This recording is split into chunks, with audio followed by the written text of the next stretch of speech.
Chapter 21, Deadlock. Su Cheng knocked out the cigarette in the young boy's hand and scolded, "What is a high school student doing smoking? Letting these high-quality cigarettes be smoked by a boy at your age is such a waste. The teacher's not even trying to tell me what to do, but you are in my face." The young boy raised his eyebrows and said, "It's boring already to live. If I can't even smoke, then what's even the point? Your brother doesn't try to discipline you?" Su Cheng asked. "He does his own thing, and I go to school, but I think it's boring." The boy snorted. Just then, young Master Lin and his friends came to pick his little brother up in a sports car. The boy laughed, "Brother, you are going to lose the bet." "Doubt it." Young Master Lin jumped off of the car and took a good look at Su Cheng to see if he had any injuries. After confirming that there weren't bruises or wounds anywhere, he said, "You still dare to go on patrol? I heard young Master Yun and those guys were really gonna be locked up this time for 15 days, and believe it or not, my bet is on you getting beat up really badly tonight." The little boy reminded Su Cheng, "My brother knows this circle very well. If he says that you will get beat up, then you will definitely be attacked. I think it's best if you go hide for a bit. Being a policeman in itself is a dangerous profession. I'm more scared of losing my job if there aren't any people breaking the law." Su Cheng couldn't care less. After finishing his cigarette and seeing that most of the kids safely went home already, he realized that it was about time for him to go on patrol. "You are just a patrol officer, why are you trying so hard?" the little boy said as he saw Su Cheng walking away. Su Cheng turned around and replied, "I know the water in Shangcheng is deep, but everyone has a purpose. You guys follow your laws, and I execute my laws." Young Master Lin sneered, "I did some fortune-telling for you. You will see blood in the next 2 days. You are welcome." Su Cheng smiled and directly left with his motorcycle. Young Master Lin and his brother and friends talked as they watched him drive away. "I heard that Yun Bing's buddy, a guy called Luo Xiao, found someone from the North Gate gang to do some ideological work on the patrol officer," the second-generation heir said to young Master Yun, "and the so-called ideological work just meant inhumane torture.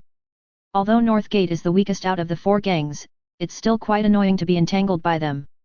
This group of people was not completely eradicated in the past 20 years, and now they are more like a triad that knows about the law," young Master Lin replied.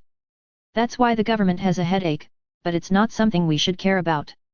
Someone said to young Master Lin, "You wanna bet?" Young Master Lin turned over. "Bet what?" "You know, bet how many days this little patrol officer can hold out." The others closed in as well. "Why not bet something bigger?" The others raised their brows, not knowing what this guy was referring to. "Like, bet when this patrol officer's going to disappear from Shangcheng? The moment he loses his job will be the moment he disappears." The blonde-haired boy brushed his hair and added in, "I think he might surprise you. Dong, you are still small, you don't know how ruthless the 4 gangs are under the table. If this policeman was smart, he would switch to an office job at the station right now. The 4 gangs are notorious for the unscrupulous means they use in the dark," young Master Lin said to his little brother. "To be honest, I am a bit surprised by how this guy managed to detain Yun Bing and the others." The others all nodded their heads and chipped in, "A lot of people are looking into this popo, this guy probably still doesn't know how many second-generation heirs and forces are toying with him to prove their status." The blonde-haired boy named Lin Dong threw away the cigarette and said, "Big bro, let's go follow him and take a look. If you really think he's gonna be targeted tonight, let's go check it out. It's in the North Gate gang's hands now, we can't do anything," young Master Lin frowned and said to his little brother. "It's okay, we just need to follow him. His motorcycle is easy to spot anyways. If it's really that Yun Bing or his friends doing, we can record it and blackmail him later," the other guys laughed and said. Young Master Lin thought about it. Since there was nothing else going on tonight, the group all jumped into the car and followed after Su Cheng. Su Cheng held onto the handlebar with one hand, as his other hand waved around in the air, trying to find that feel he had when he caught the fly in the kitchen. All of a sudden, he noticed the sports car in front of him suddenly decelerating. Thank God he had fast reflexes, or he would have rear-ended the ass of the car in front of him. Just at that instant, his subconscious mind ignited once again and made his body step onto the brakes. Due to the stop being so sudden, the motorcycle's rear tilted up due to the strong deceleration as it came to a stop. Thank God, there was still a centimeter of distance between the 2 vehicles. At that moment, the people in the sports car as well as the Jaguar and BMW in front of it all stepped out of the cars.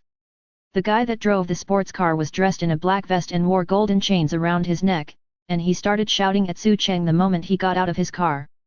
"You blind fucker!" The other people all closed in on Su Cheng. "Yo dumbass, you rear-ended my man. What are you going to do to compensate him? See for yourself, I didn't hit him." Su Cheng got off of the motorcycle and said to them. The dude in the gold chains kicked the motorcycle over and shouted in anger, "You think you are God just because you are in a police uniform? My fucking detection system even prompted that you hit my car. I'm telling you, that you are not leaving until you compensate me. I don't care if you are a police officer or not. You rear-ended me, so you have to be held responsible." Seeing his motorcycle kicked over, Su Cheng's face slightly changed. He grabbed the guy by the collar and was a bit infuriated. "What do you want to do? Hey? You are at fault and you still want to fight?" The man in the chains snorted.